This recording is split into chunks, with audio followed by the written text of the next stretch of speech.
Hello, मेरा नाम है अभिषेक और स्वागत करता हूं एक बार फिर आपके प्यारे चैनल JR ट्यूटोरियल्स में। बच्चों कैसे और आप सभी लोग, आई होप आप लोग एकदम बढ़िया होंगे, आप लोग की पढ़ाई एकदम बढ़िया चल रही होगी। ठीक है, तो जैसा कि आपको पता है कि हमने ऑलरेडी स्टार्ट कर दिया था हमारा 14th लेसन 11th बायोलॉजी का। कौन सा लेसन है? That is human nutrition. ठीक है, इसमें हम लोग न्यूट्रिशन की बात कर रहे हैं, इन द सेंस हमारे बॉडी को न्यूट्रिशन कैसे मिलेगा वो हम लोग बात कर रहे थे। सही है, वो हम लोग बात कर रहे हैं जहां पे हम लोग डाइजेस्टिव सिस्टम के बारे में बात कर रहे थे। मेनली डाइजेस्टिव सिस्टम क्या होता है, कैसे वर्क करता है, ये मैंने आप लोग को ऑलरेडी लेक्चर नंबर 1 में बता दिया था। ये लेक्चर नंबर 2 है, तो यहां पे हम लोग थोड़ा और डिटेल में जाएंगे। ठीक है, और थोड़ा सा हम लोग डाइजेस्टिव सिस्टम को थोड़ा सा और डिटेल में स्टडी करने की कोशिश करेंगे। तो अगर आप बेसिक चीजों को नहीं पढ़ोगे तो आप लोगों को आगे की चीजें समझ में नहीं आएंगी। इसीलिए मैं ऐसा रिकमेंड करता हूं कि आप पहले जाना लेक्चर नंबर 1 देखना। ठीक है, लेक्चर नंबर 1 देखना, थोड़ा सा आराम से बैठ के देखना, जो जो चीजें मैंने बताई है उसको नोट कर लेना जरूर से। ठीक है, वो सारी चीजें आप जरूर से करना, वरना आपको आज का लेक्चर इतना अच्छे से समझ में नहीं आएगा। क्लियर है? समझ में आ गया यहां तक? ओके,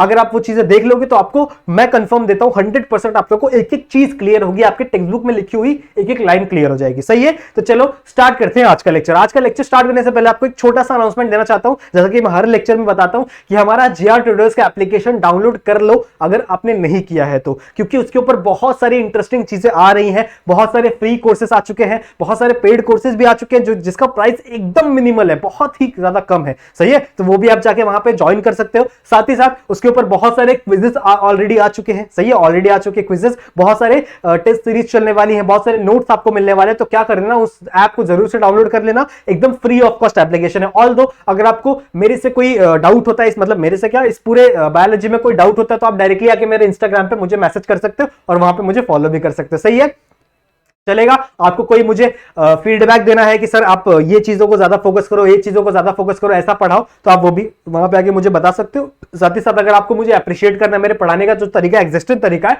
वो आपको पसंद आता है, सॉरी, तो वो भी आप आगे वहां पे मुझे बता सकते हो। क्लियर है? चलेगा, तो स्टार्ट करते हैं आज का लेक्चर। आज के लेक्चर में देखो, मैंने आप लोगों को ऑलरेडी बता दिया था क्या पढ़ना है इस लेसन में। इस लेसन में हम लोग को मेनली डाइजेस्टिव सिस्टम के ऊपर फोकस करना है। सही है, डाइजेस्टिव सिस्टम के ऊपर फोकस करना है, उसी से हमारा न्यूट्रिशन आता है। सही है, तो देखो न्यूट्रिशन में कुछ मेन वर्ड्स आप लोग को पता होने चाहिए, जैसे इंजेशन, सबसे पहला वर्ड है ingestion. What is the meaning of ingestion? देखो, इंजेशन को आप लोग को इन से याद रखना है। इन का मतलब होता है इनटेक, कोई भी चीज आप अपने बॉडी के अंदर ले रहे हो, so it is a intake. सही है, तो इंजेशन का मतलब क्या है कि जब आप खाना को खाते हो, ठीक है, जब आप एक फूड मॉलिक्यूल को अपने माउथ के अंदर लेते हो तो उस प्रोसेस को हम लोग क्या कहते हैं? That is ingestion. क्लियर है? इंजेशन समझ में आ गया। अब जैसे ही आपने उस मॉलिक्यूल को, मतलब जो फूड मॉलिक्यूल है उसको अपने खान में रखा, ठीक है, उसको चबाया, सबसे पहले आप क्या कर रहे हो? चीजों को चबा रहे हो, तो आपका डाइजेशन यहीं से शुरू हो जाता है। ठीक है, आपके जितने भी फूड मॉलिक्यूल्स है उसका डाइजेशन कहां से शुरू हो जा रहा है? आपके माउथ से शुरू हो जाता है। लेकिन यहां पे कंप्लीट डाइजेशन नहीं होता। देखो, अब हमारा जो डाइजेस्टिव सिस्टम है ना, वो धीरे धीरे चीजों को तोड़ता है। ठीक है, वो धीरे धीरे, ऐसा नहीं कि वो एक ही बार में चीजों को तोड़ देगा छोटे छोटे पार्ट्स में, ऐसा नहीं होता। वो चीजों को धीरे धीरे करके तोड़ेगा। ठीक है, धीरे धीरे क्या करेगा? वो करके चीजों को तोड़ेगा। समझ में आ रही बात? तो आपका माउथ में यहां से थोड़ा सा डाइजेशन शुरू हो जाता है, जो क्या करेगा? फिजिकल ब्रेकडाउन करता है आपके फूड मॉलिक्यूल का। समझ में आ रही बात? जैसे आप बड़े बड़े जो चपाती के बाइट्स खाते हो, लेकिन वो इतने बड़े बड़े पार्ट आपके माउथ में रहेंगे क्या? नहीं, वो आपका माउथ क्या करेगा? उसको छोटे छोटे पार्ट्स में क्या करेगा? डिवाइड कर देगा with the help of teeth. ठीक है, आपके पास टीथ प्रेजेंट होंगे। सही है, सो सबसे पहला प्रोसेस क्या हो गया? इंजेशन। फिर इंजेशन के बाद डायरेक्टली क्या स्टार्ट हो जाता है? डाइजेशन।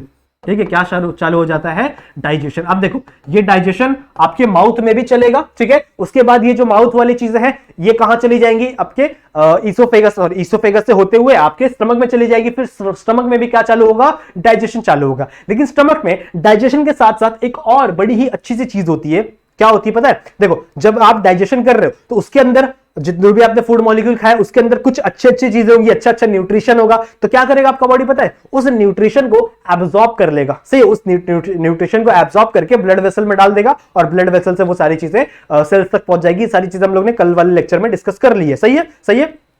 तो इतना आप लोगों को पता हो गया कि डाइजेशन के बाद क्या चालू होगा बच्चों? एब्जॉर्प्शन चालू होगा। मतलब आप लोगों ने क्या किया?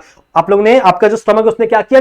जो जो चीजें डाइजेस्ट हुई है, ठीक है, जो जो चीजें डाइजेस्ट हुई है उन चीजों को अब जो अच्छी अच्छी चीजें उसको क्या कर लो भैया? एब्जॉर्ब कर लो, और जो फालतू फालतू चीजें उसको आगे बढ़ा दिया जाए। फिर ठीक है, फिर आपके स्टमक से चीजें कहां पे आती है? स्मॉल इंटेस्टाइन में। तो स्मॉल इंटेस्टाइन में भी एब्जॉर्प्शन होता है। ठीक है, स्मॉल इंटेस्टाइन में भी एब्जॉर्प्शन होता है, मेनली वाटर और सॉल्ट का। ठीक है, मेनली वाटर और जो सॉल्ट होते हैं उनका एब्जॉर्प्शन कहां होता है? आपके स्मॉल इंटेस्टाइन वाले रीजन में होता है। उस चीज को हम लोग, इस प्रोसेस को हम लोग क्या बोलते हैं? That is absorption. ठीक है, एब्जॉर्ब। एक सेकंड, समझ में आ रही है बात? ठीक है, एब्जॉर्प्शन समझ में आ गया। एब्जॉर्प्शन से ही मिलता जुलता एक और वर्ड है that is assimilation, meaning almost same है। एसिमिलेशन का मतलब भी वही है कि बच्चों एब्जॉर्ब करो अच्छे अच्छे मॉलिक्यूल्स को और उसको कहां डाल दो, आपकी ब्लड वेसल में डाल दो। ठीक है, इसका मतलब ही एसिमिलेशन का मतलब वही होता है। अब जैसे ही एब्जॉर्प्शन हुआ, ठीक है, अब जैसे ही एब्जॉर्प्शन हुआ, अब वो तो आपका सर्कुलेटरी सिस्टम में चला गया, वो तो आपका डाइजेस्टिव सिस्टम से खत्म हो गया उसका वास्ता। सही है, अब क्या बचा? आपका अनडाइजेस्टेड वेस्ट बचा। सही है, अनडाइजेस्टेड, जो आपका अनडाइजेस्टेड, जो भी डाइजेस्ट नहीं हुआ है, जो वेस्ट है, वेस्ट, ठीक है, इसका क्या होगा बच्चों? ये क्या आपके बॉडी के अंदर पड़ा रहेगा? नहीं, आपकी बॉडी क्या करेगी? इसको निकाल देगी, निकाल फेंकेगी with the process of egestion. क्या है? That is ईजेशन। क्लियर है? सो ई से याद रख लो एग्जिट। क्या याद रख लो? एग्जिट याद रख लो। ठीक है, एग्जिट मतलब क्या कि अब ये आपके बॉडी से क्या हो गई? चीजें बाहर रिमूव हो गई। क्लियर है? यहां तक समझ में आ गया? आई होप आप लोगों को इतनी चीज समझ में आ गई। सबसे पहला क्या होता है? इंजेशन, मतलब आपने क्या किया? चीजों को इनटेक किया, अंदर लिया, इंजेशन। ठीक है, उसके बाद आपने क्या किया? उस चीज को डाइजेशन शुरू किया। ठीक है, आपके माउथ से ही डाइजेशन शुरू हो जाता है। ठीक है, डाइजेशन शुरू हो गया, फिर उस डाइजेशन के बाद क्या होगा? एब्जॉर्प्शन। एब्जॉर्प्शन से ही सिमिलर वर्ड क्या है? एसिमिलेशन। उसके बाद जो आपका अनडाइजेस्टेड वेस्ट बचा था वो क्या हो गया बच्चों? बाहर निकल गया थ्रू एनस। क्लियर है? यहां तक चीज समझ में आ रही है? तो आई होप आप लोगों को जो डाइजेस्टिव सिस्टम क्या होता है एक ओवरव्यू समझ में आ गया होगा। सही है, ओवरव्यू समझ में आ गया होगा, और कौन कौन सी प्रोसेस चल रही है आपके डाइजेस्टिव सिस्टम में, वो सारी चीजें आप लोग को समझ में आ गई होंगी। आओ अब थोड़ा क्या करते हैं, अपन एक एक पार्ट को थोड़ा सा डिटेल में पढ़ने का ट्राई करते हैं। ठीक है, डिटेल में पढ़ने का ट्राई करते हैं। तो सबसे पहला जो पार्ट हम लोग को पढ़ना है दैट इज माउथ। अब माउथ में हम लोग को दो चीजें पढ़नी है, ध्यान से सुनेंगे सारे बच्चे। माउथ में हम लोग को दो चीजें पढ़नी है। एक हम लोग को पढ़ना है टीथ के बारे में।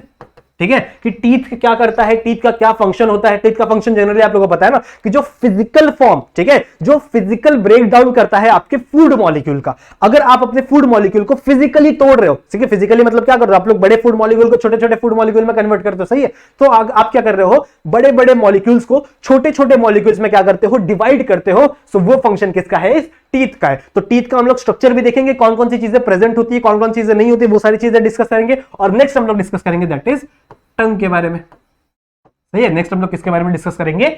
टंग के बारे में, कि बच्चों टंग का फंक्शन क्या है, उसके ऊपर कौन कौन सी चीजें प्रेजेंट होती है। बहुत ही छोटा सा टॉपिक है टंग का। ठीक है, क्लियर है? अच्छा, इसी के अंदर एक और टॉपिक आता है दैट इज सलाइवरी ग्लैंड। हमारे माउथ में सलाइवरी ग्लैंड भी प्रेजेंट होते हैं, बट वो हम लोग ग्लैंड वाले, जो एक्सेसरी ग्लैंड है ना, जो नेक्स्ट वाला टॉपिक है एलिमेंट्री कैनाल खत्म होने के बाद, उसमें मैं आप लोगों को समझाऊंगा। ठीक है, तो अभी इतना समझ लो, इतनी सारी चीजें आप लोग को क्लियर हो जाएंगी, समझ में आ जाएगी। ठीक है, तो सबसे पहले हम लोग पढ़ेंगे टीथ के बारे में, कि टीथ का स्ट्रक्चर कैसा होता है और कौन कौन सी चीजें इसके अंदर प्रेजेंट होती है। तो देखो, मैं आपकी बुक वाला डायग्राम मैंने ऑलरेडी यहां पे लाया हुआ है। ठीक है, चलो, ये आपकी बुक का डायग्राम है। देखो, हर एक चीज आप लोगों को समझ में आएगी, जरा ध्यान से देखेंगे। ठीक है, मैं यहाँ पे साइड में एक डायग्राम बनाता हूं, और इस डायग्राम को भी आप देखते चलो। इसको मैं आप लोगों को समझाऊंगा, इसको समझाऊंगा, लेकिन पहले आप मेरा डायग्राम देख लो। देखो, सबसे पहले क्या होती है? जॉज होती है आपके, इधर जॉज होंगी।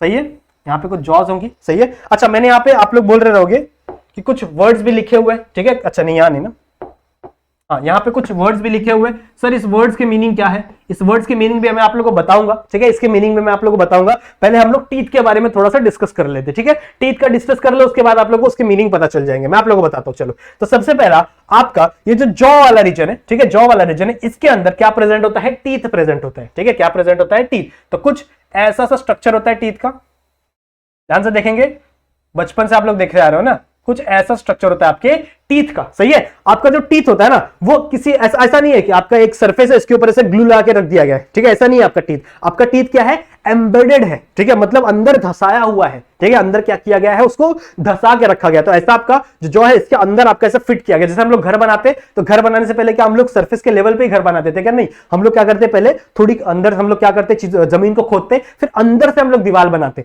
ताकि हमारा जो दीवार है, जो हमारा घर है, वो ज्यादा स्ट्रांग रहे। सही है ना? तो यही चीज हमारे यहाँ पे भी हुई है। ठीक है, हमारे टीथ में भी हुई है, कि यहां से चीजें क्या हुई है, हमारे जो टीथ को थोड़ा सा अंदर तक रखा गया है, जिसकी वजह से हमारे जो टीथ है वो क्या रहे, थोड़ा सा स्ट्रांग रहे। क्लियर है? जो बाहर चीजें निकली हुई है, ठीक है, जो चीजें बाहर निकली हुई है, ये वाला जो पोर्शन जो बाहर है, इस पोर्शन को हम लोग क्या बोलते हैं? That is crown. क्या बोलते हैं? इस वाले पोजीशन को हम लोग क्या बोलते हैं? क्राउन। और जो चीजें अंदर है, इसको हम लोग क्या बोलते हैं? रूट। क्लियर है? यहां तक समझ में आ गया? बाहर वाला जो जगह है उसको हम लोग क्या बोल रहे हैं? क्राउन। अंदर वाला जो जगह है इसे हम लोग क्या बोलते हैं? रूट। एक चीज आपके बुक में नहीं दी गई है, जो आपका बीच वाला स्पेस है ना, इसको हम लोग नेक भी बोलते हैं।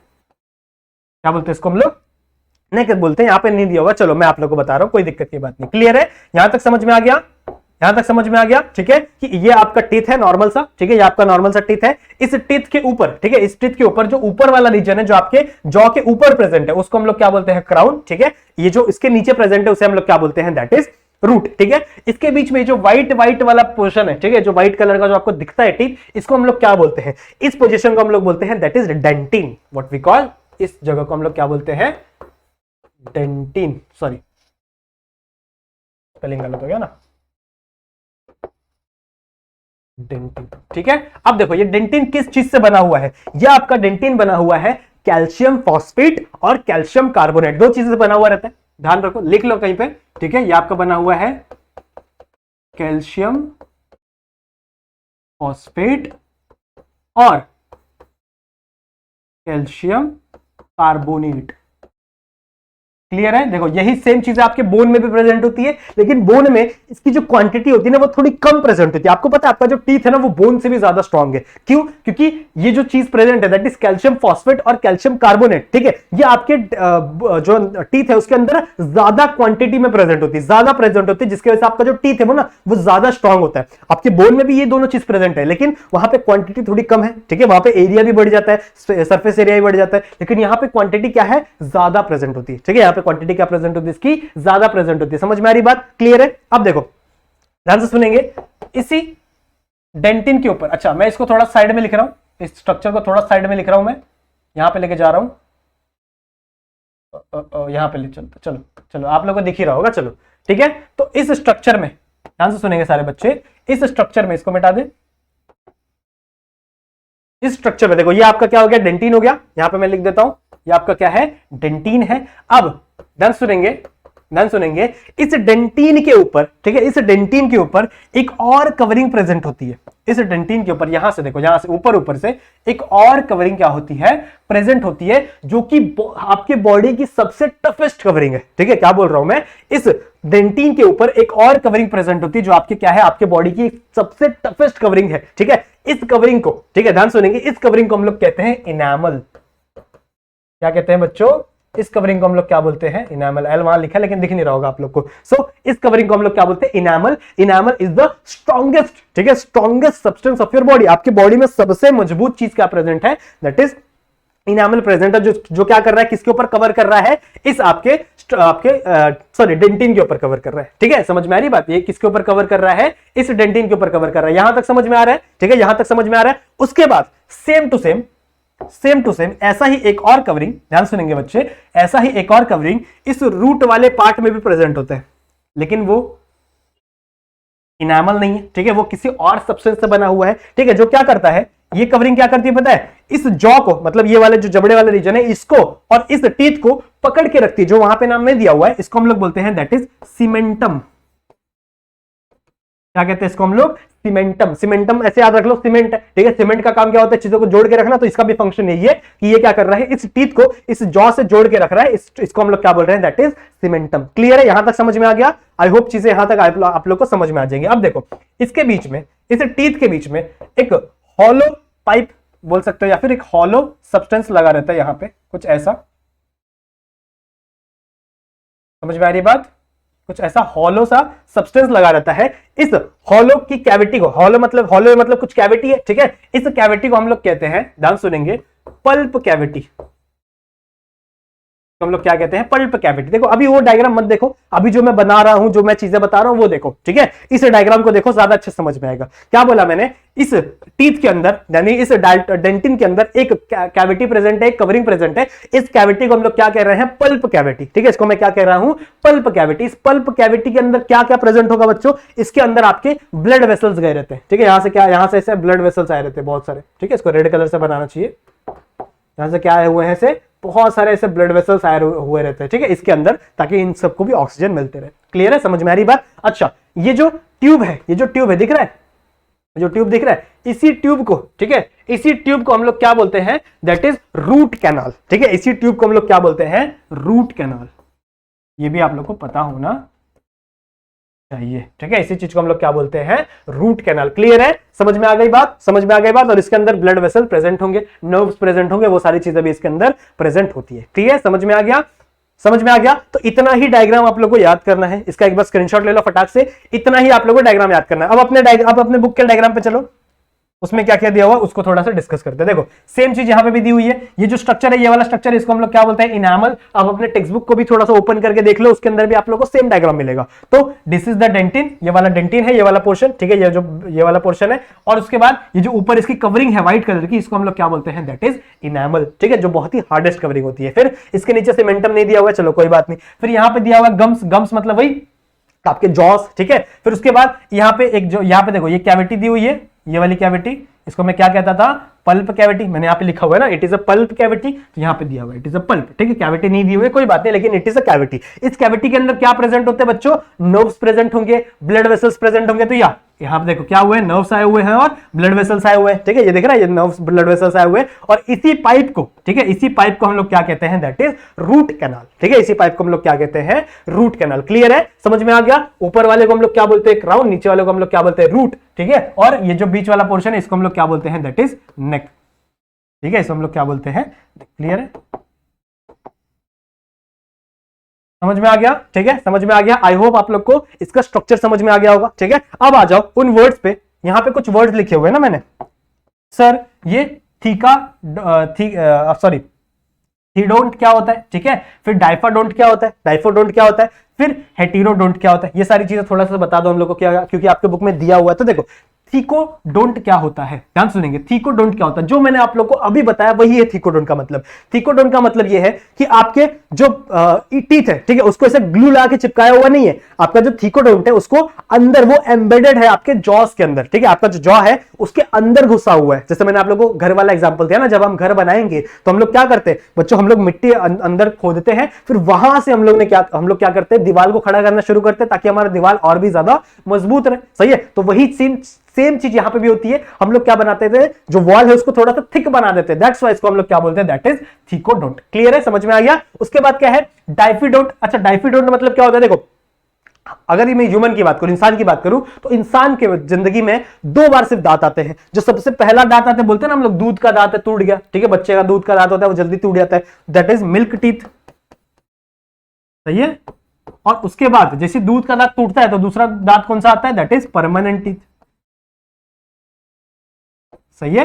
Permanent teeth. तो एक ह्यूमन के बॉडी में, एक ह्यूमन की हम लोग लाइफ स्पैन बात करें या फिर किसी भी मैमल की बात कर लो, सबके बॉडी के अंदर क्या होता है? जो टीथ होता है ना, वो 2 बार आता है। कितने बार आता है? वो 2 बार आता है। एक बार मिल्क टीथ और एक बार आता है क्या है? Permanent teeth. इसी को हम लोग क्या बोलते हैं? दैट इज डाइफाइडोंट, ठीक है, इसे हम लोग क्या बोलते हैं? डाइफाइडोंट। और नेक्स्ट क्या है? That is heterodont. अब हेटेरोडोंट मतलब क्या होता है? देखो हमारे पास जो दांत होते हैं ना, वो बहुत ही अलग अलग प्रकार के होते हैं, बहुत ही अलग अलग टाइप्स के हमारे पास दांत प्रेजेंट होते हैं। कौन कौन से होते हैं बताता हूं मैं अभी आप लोग को, ठीक है। जैसे आप लोग ने शार्क देखा, शार्क, तो शार्क के जो दांत होते हैं ना, वो अलग अलग टाइप्स के नहीं होते, बस ऐसे ऐसे ऐसे लगे होते हैं। लेकिन हमारे पास अलग अलग प्रकार के दांत प्रेजेंट है, ठीक है। थोड़ा सा स्ट्रक्चर बना के आप लोगों को दिखाता हूं तो आप लोग को और बेटर तरीके समझेगा। सही है? ठीक है, देखो यहां पे मैंने नाम लिख दिया है हर टाइप्स का, लेकिन मैं आप लोग को बना के दिखाता हूं तो आप लोग को थोड़ा ज्यादा अच्छे समझ में आएगा, ठीक है। सो इमेजिन करो कि कोई पर्सन आपके सामने ऐसे मुंह खोल के खड़ा हुआ है, ठीक है, तो आपको क्या क्या दिखेगा उसके अंदर? तो आप लोग को एक नीचे जैसा जॉ दिखेगा, सही है, नीचे एक जॉ दिखेगा और एक ऊपर जॉ दिखेगा। फिर इसके बीच में एक आपको टंग दिखेगी इसकी, सही है, इसके बीच में क्या दिखेगी? एक आपको टंग दिखेगी। सही है? देखो ऊपर वाले जो जॉज है, जो ऊपर ऐसे ऊपर वाले जो जॉज है, इसको हम लोग कहते हैं मैक्सिला। ऊपर वाले जॉज को हम लोग क्या बोलते हैं? मैक्सिला। सही है? और नीचे वाले जॉज को हम लोग क्या बोलते हैं? That is mandible.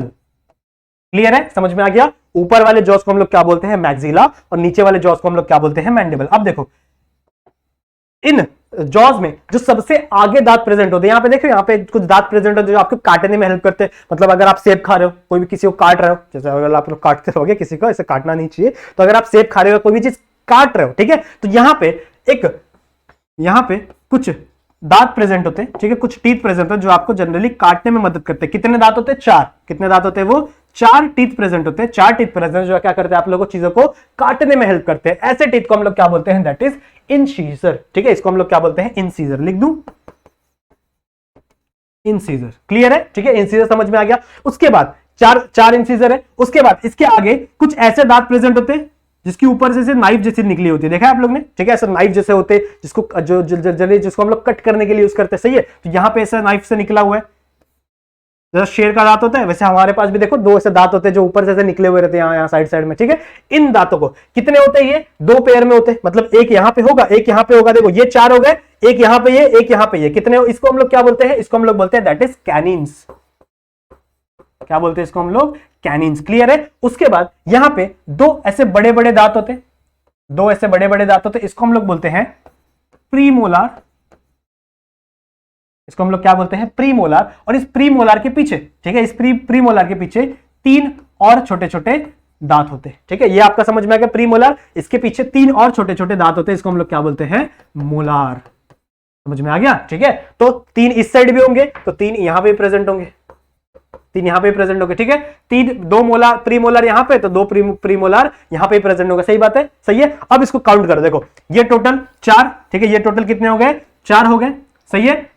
उसके बाद एक यहां पे ये, एक यहां पे ये, कौन सा आपका, दैट इज कॉनिकस, दैट इज यहां पे ये दो हो गया। सही है। उसके बाद प्रीमोलार कितने हैं, यहां पे दो प्रीमोलार, यहां पे कितने प्रीमोलार है, दो प्रीमोलार, तो यहां पे टोटल प्रीमोलार कितने होगा, चार। सही है। टोटल प्रीमोलार कितने हो गए, चार। और यहां पे ये कितने हैं, तीन, यहां पे ये तीन कितने मोलार, तो यहां पे टोटल कितने हैं, छह। ठीक है। तो इन सबको जब आप प्लस करोगे तो ये आएगा 16। ठीक है। तो मतलब आपके जो मैंडिबल वाला रीजन है, मतलब आपका जो लोअर जॉ है, उसमें कितने टीथ प्रेजेंट है, 16। और सेम टू सेम यही चीज आपके मैक्सिला में भी प्रेजेंट होगी, मतलब मैंडिलम में भी 16 टीथ और आपके मैक्सिला में भी 16 टीथ। क्लियर है। तो 16 टोटल कितने हो गए हमारे पास, 32 टीथ हो गए। सही है। हम लोग बोलते हैं ना 32 हमारे पास होती है, 32 मतलब क्या, हमारे पास टोटल कितने दांत होते हैं, 32। कैसे समझ में आ गया, हमारे पास चार इंसीजर है, ठीक है, चार इंसीजर है आगे जो किसी भी चीज को काटने में हेल्प करते हैं। सही है। फिर उसके पीछे, ठीक है, उसके पीछे क्या है, दैट इज कैनीज, या मैंने आप लोगों को बताया ये एक पेयर में प्रेजेंट होंगे, मतलब एक यहां पे और एक यहां पे प्रेजेंट होगा। सही है। उसके बाद यहां पे दो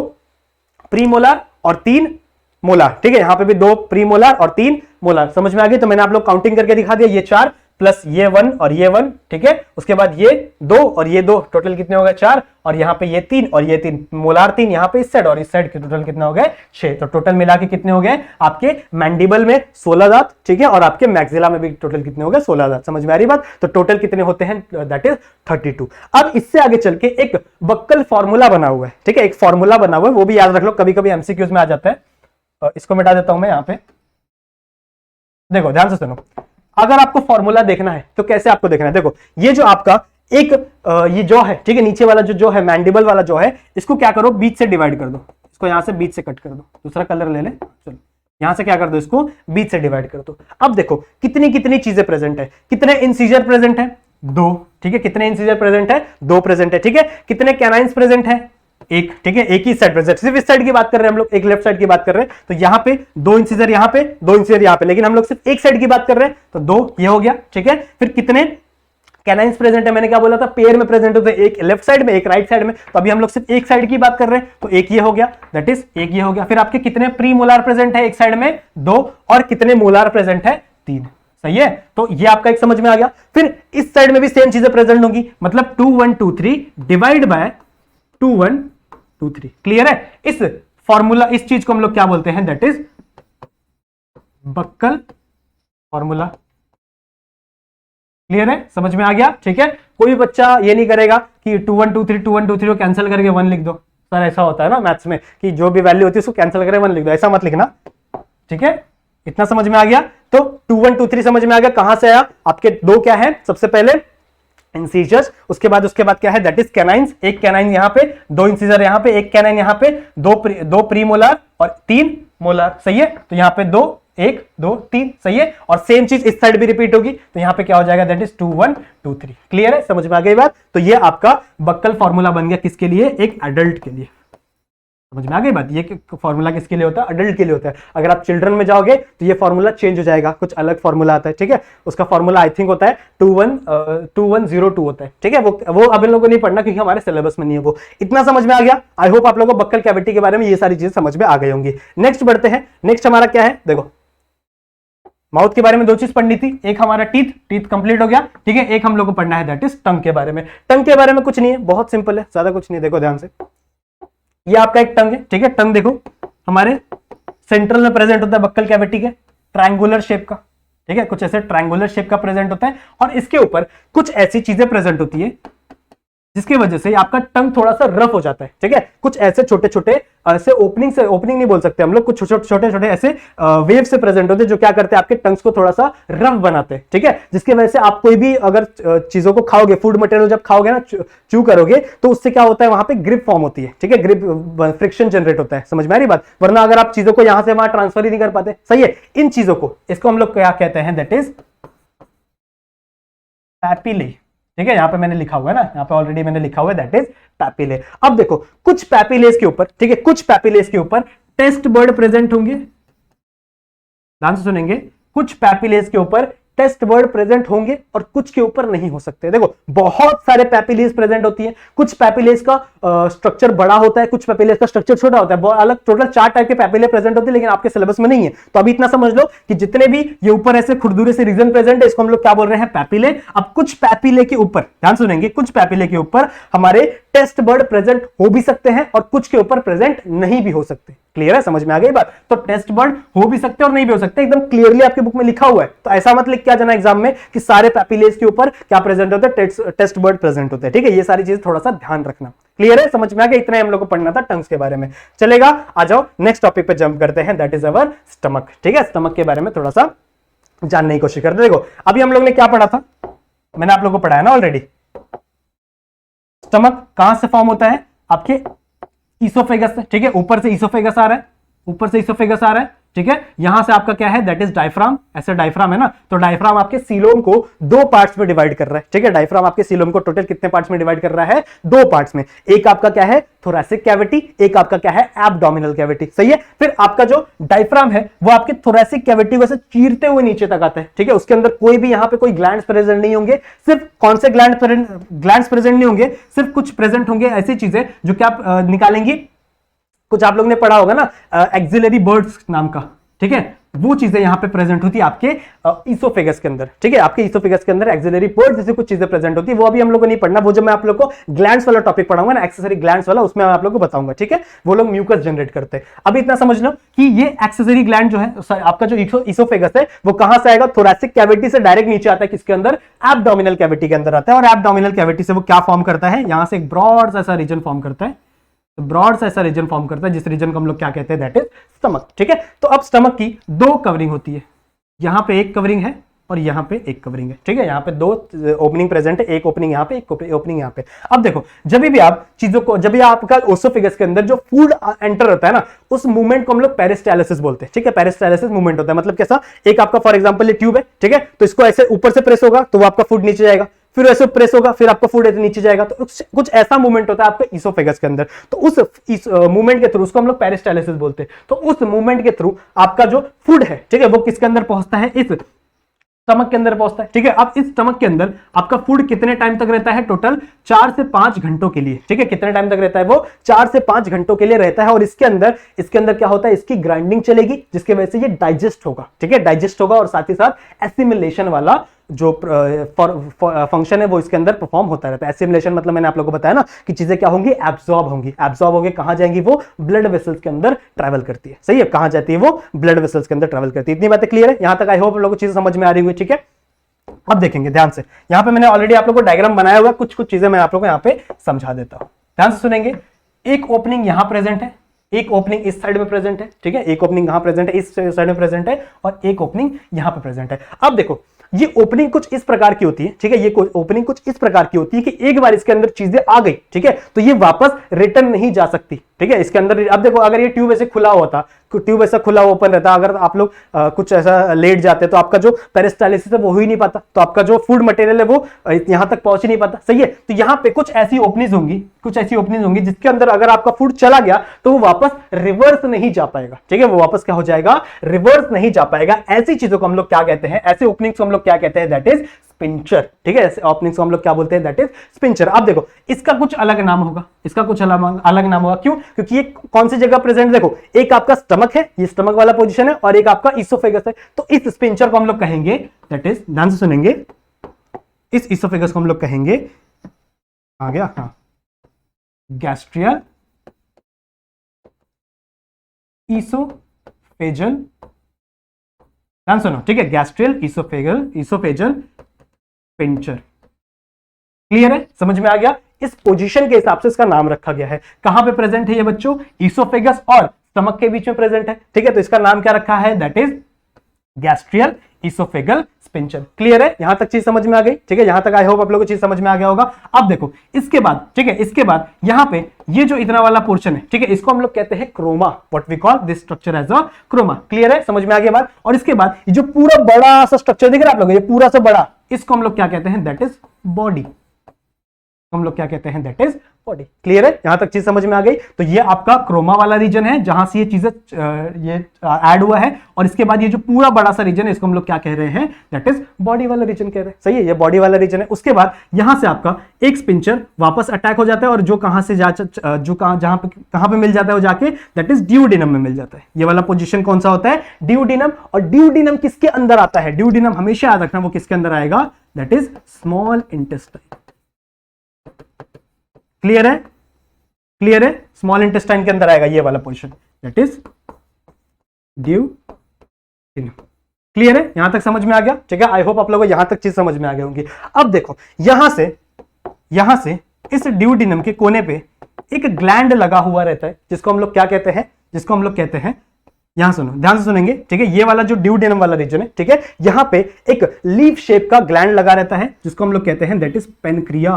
यहां पे, ठीक है, यहां पे एक लीफ शेप का ग्लैंड लगा रहता है जिसको हम लोग क्या कहते हैं? That is pancreas. ठीक है। अब पेनक्रियास अपने कुछ सिक्रीशन, ठीक है, अपने कुछ सिक्रीशन कहां डालेगा? इस ड्यूडेनम वाले रीजन में डालेगा। लेकिन साथ ही साथ ये सिर्फ अपने सिक्रीशन नहीं डालता, ठीक है, ये क्या करता है? लिवर का भी सिक्रीशन लेता है, ठीक है। लिवर का कौन सा जूस सिक्रेट होता है? बाइल जूस, ठीक है, पता होना चाहिए आप लोग को। सो लिवर से एक बाइल जूस सिक्रेट होता है, वो डायरेक्टली कहां से आती है? वो कहां ऐड होता है? पेनक्रिया में ऐड होता है। और वो पेनक्रिया के थ्रू, ठीक है, ध्यान सुनेंगे, वो पेनक्रिया के थ्रू वो किसके अंदर ऐड होगा? इस ड्यूडेनम के अंदर ऐड होगा, ठीक है। तो यहां पर मैं एक लिवर बना लेता हूं, ये फॉर एग्जाम्पल आपका लिवर है, ठीक है। लिवर हमेशा याद रखना बाइलोब्ड होता है, ठीक है। तो यहां से एक ऐसी ट्यूब आती है, यहां से एक ऐसी ट्यूब आती है, समझ में आ रही है बात। उसके बाद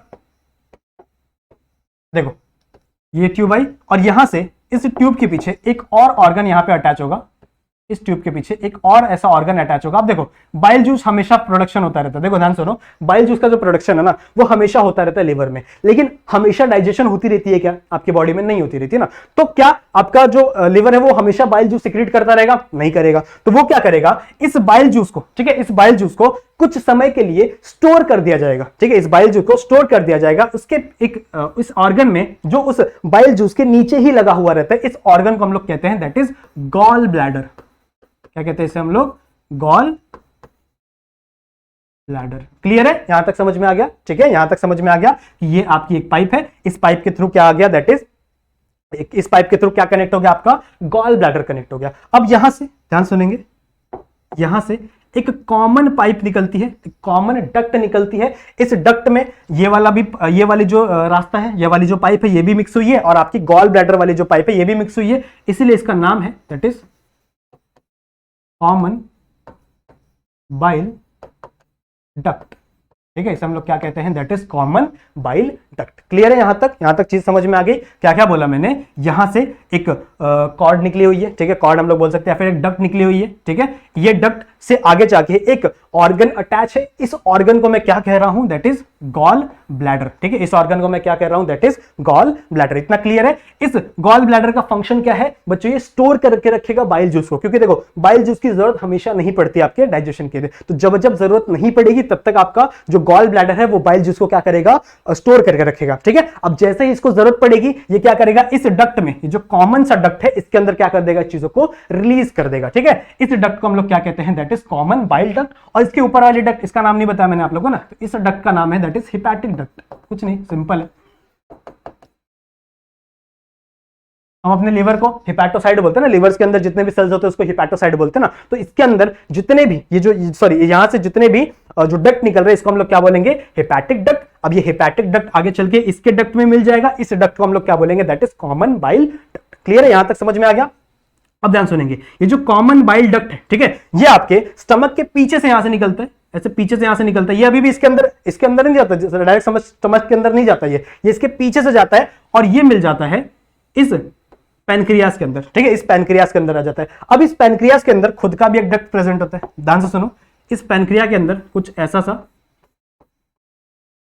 इसका खुद का भी एक डक्ट प्रेजेंट होता है, जिस डक्ट को हम लोग क्या बोलते हैं, दैट इज पैनक्रियाटिक डक्ट। देखो नाम एकदम सिंपल है,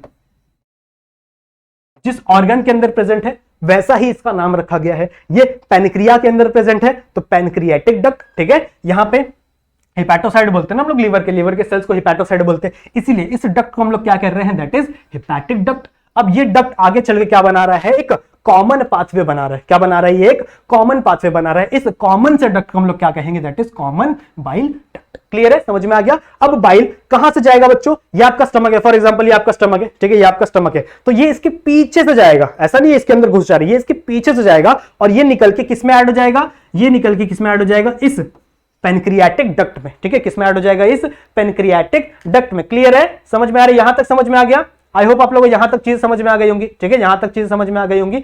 इसको हम लोग क्या कहेंगे, ध्यान सुनेंगे, ध्यान सुनेंगे सारे बच्चे, ध्यान सुनेंगे। मैंने क्या बोला, यहां से एक डक्ट आई, इस डक्ट का नाम क्या है, कॉमन बाइल डक्ट। क्लियर है, यहां से ये डक्ट है, दैट इज पैनक्रियाटिक डक्ट। अब ये जो डक्ट है ये आगे चल के कॉमनली मिल जा रही है, मतलब ये भी इसी में मिल जा रही है और ये भी इसी में मिल जा रही है, ठीक है। इस डक्ट को हम लोग कहेंगे that is हिपैटोपेनक्रियाटिक duct.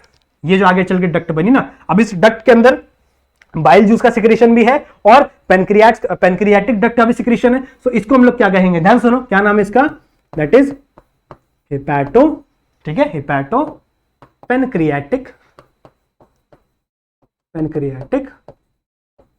Duct. Clear है, समझ में आ गया, हिपैटो पैनक्रियाटिक डक्ट। क्लियर है, समझ में आ गया। आई होप आप लोगों को चीजें यहां तक समझ में आ रही होंगी, ठीक है। ऑल्सो इसका एक और नाम है, ये जो पैनक्रियाटिक डक्ट, इसका एक और नाम है, दैट इज डक्ट ऑफ वॉरसंग, ठीक है, इसका एक और नाम है, दैट इज डक्ट ऑफ वॉरसंग। तो कभी कभी ये भी पूछा जाता है, तो याद रख लेना, ठीक है। इतना समझ में आ गया। आई होप आप लोगों को इतनी चीजें समझ में आ गई होंगी, ठीक है। क्लियर है, समझा यहां तक, यहां तक चीज समझ में आ गई। तो इसका एक बार स्क्रीनशॉट ले लो, सारे के सारे बच्चे इसका एक बार स्क्रीनशॉट ले लेंगे, ठीक है। अच्छा, मैंने आप लोग को इसके मार्किंग नहीं लिख के दिए ना, जितने भी स्टमक है उसके मार्किंग नहीं लिख के दिया ना, तो एक बार मार्क कर लो। चलो कोई बात नहीं, मार्क कर लेंगे, हम लोग को सब आता है, चलो हमारे बच्चों को सब आता है। तो मैंने आप लोगों को ये सीधा समझा दिया, मैंने आप लोगों को इसका मार्क नहीं किया। तो देखो ये वाला जो पोर्शन है, मैंने आप लोग क्या बताया था, ये वाला जो पोर्शन है इसको हम लोग क्या कहते हैं, दैट इज कार्डिया, ठीक है। ये वाला जो पोर्शन है, ये वाला जो पोर्शन है इसको हम लोग क्या कहते हैं, कार्डिया, ठीक है। फिर मैंने आप लोग क्या बताया, ये वाला जो बॉडी है, ठीक है। उसके बाद यहां ध्यान सुनो, ये जो ऐसे ऐसे दिख रहा है, जो ऐसा टर्न्स आया हुआ है, ठीक है, जो बल्ब सा निकला हुआ है, ऐसा टर्न्स आया हुआ है, इस वाले पोजीशन को, इस वाले पोर्शन को, इसको हम लोग कहते हैं फंडस। क्या कहते हैं इसको हम लोग, फंडस। क्लियर है, ठीक है, थोड़ा सा अजीब सा नाम है लेकिन कोई बात नहीं, हम लोग याद रखने पड़ेगा। इसको हम लोग कहते हैं दैट इज फंडस। और आपका ये वाला जो रीजन है, ये वाला जो रीजन है, इसको हम लोग क्या बोलते हैं, दैट इज पाइलोरस, ठीक है, इसको हम लोग क्या बोलते हैं, पाइलोरस। इसीलिए यहां पे ये जो स्पिंचर है, स्पिंचर बोला था ना मैंने, जो एक चीजों को क्या करते हैं, पकड़ के रखते। देखो स्पिंचर का फंक्शन क्या है कि एक जगह पे ये लगे हुए, ठीक है, तो कोई भी चीज इनसे अगर पास हो गई ना तो ये वापस नहीं आने देंगे, ठीक है। एकदम छोटे से होल होते हैं, इसके अंदर से जा जाके वैसे निकल जाएंगे यहां से। अब ये चीज वापस इसके अंदर पास नहीं हो पाएगी, इसको स्पिंचर बोलते हैं। यहां पे एक स्पिंचर लगा था जिसको मैंने क्या बोला था, कहां गया इसका नाम, that is gastroesophageal sphincter. तो यहां पे लगो, ये कहां पे लगा हुआ है, पाइलोरस की जगह पे लगा हुआ है, इसीलिए इसको पाइलोरेटिक क्या बोलते हैं, इसको हम लोग, सॉरी पाइलोरिक स्पिंचर, क्या बोलते हैं इसको हम लोग, पायरोलिक स्पिंचर। क्लियर है, स्पिंचर की स्पेलिंग थोड़ी सी गलत हो गई मेरी, हाँ चलो कोई बात नहीं, लिख लेंगे आप लोग। क्लियर है, यहां तक समझ में आ गया। सो मैंने आप लोग को स्टमक का भी समझा दिया, इसी में आप लोग को स्टमक का भी समझा दिया। आई नो थोड़ा सा खिचपिच मच गया लेकिन कोई बात नहीं, मैंने आप लोग को स्टमक का भी स्ट्रक्चर समझा दिया। और तो और साथ ही मैंने आप लोग को इसमें जो लिवर है, ठीक है, लिवर का और पेनक्रियास का फंक्शन भी समझा दिया। सही है। अब देखो ये यहां से देखो, ये जो स्ट्रक्चर है यहां से आगे जाके मिल जाएगा, ठीक है, यहां से आगे मिल जाएगा और यहां पे भी एक स्पिंचर लगा हुआ रहेगा, ठीक है, यहां पे भी एक स्पिंचर लगा हुआ रहेगा। इस स्पिंचर को हम लोग कहते हैं that is sphincter of Audi, ठीक है, इसको हम लोग क्या बोलते हैं, स्पिंचर ऑफ ऑडी। क्लियर है, समझ में आ रहा है, लिख दे। चलो यहां पे भी एक स्पिंचर लगा होगा, इसको हम लोग क्या कहते हैं, चलो स्पेलिंग सही लिखेंगे, स्पिंचर ऑफ ऑडी।